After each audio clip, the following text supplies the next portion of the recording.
It's because LA and Boston, according to the DMVs, have the most accidents, the worst drivers, and the most fatalities, which I find weird.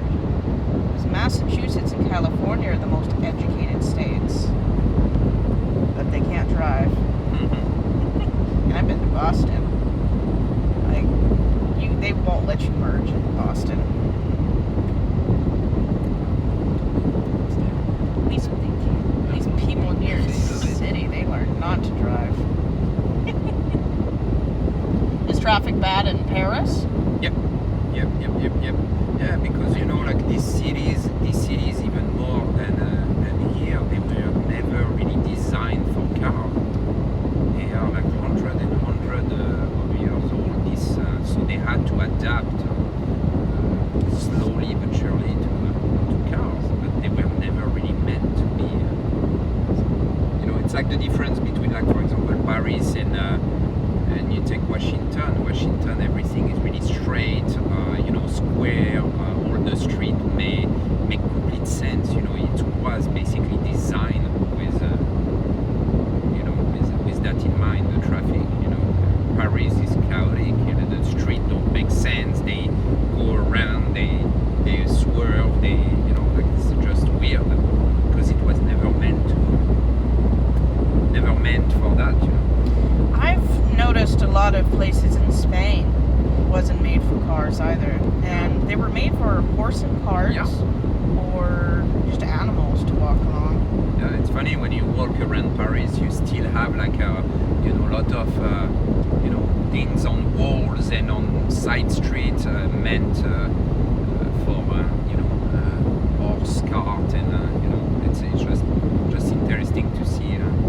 For example, when you see like big entries way for a building, they have these weird metal things between each corner of the door. It was to protect the entrance from the horse carriage, because sometimes they were banging each side of the entrance. So. Never been to Paris, but I've seen a few movies like way back when I was a child that were filmed in Paris. I think the only one I've seen in the last 3 years was Taken, and I don't think Paris liked that movie.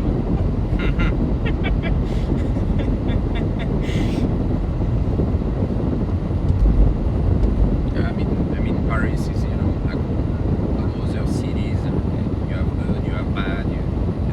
Yeah. It's definitely not like Emily in Paris. It's not as.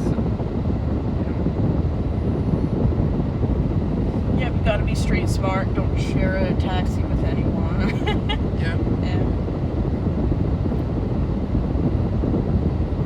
I've always wanted to do like backpacking across Europe.